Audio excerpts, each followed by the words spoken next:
Hello friends, most of us we have already used the print screen feature of the Windows, and we all know the what's the pain of using that feature. Like you have to go for first press the print screen and then you have to paste it to the paint and then you have to save it. But you will be surprised to know that Windows OS gives a very good feature in which just by pressing a few buttons the print screen will get captured and it will be saved to the destination um, defined by the system.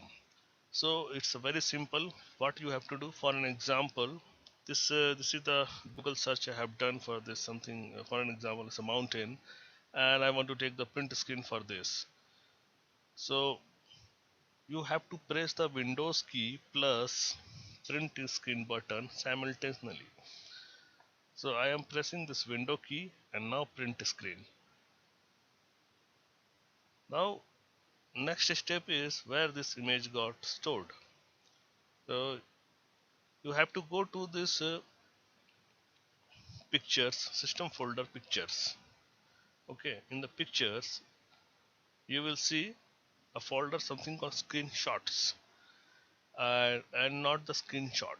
Okay, so probably the OS creates two folders, screenshot and screenshots.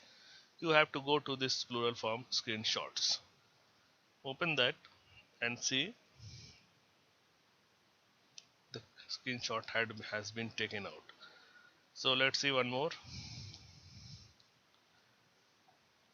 Window, print screen. See here, the new one is got generated here, and this screenshot 31. Open this.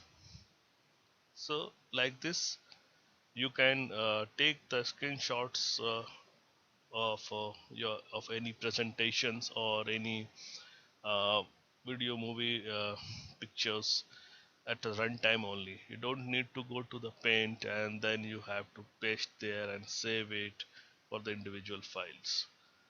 I hope this video will help in your day-to-day life. Thank you.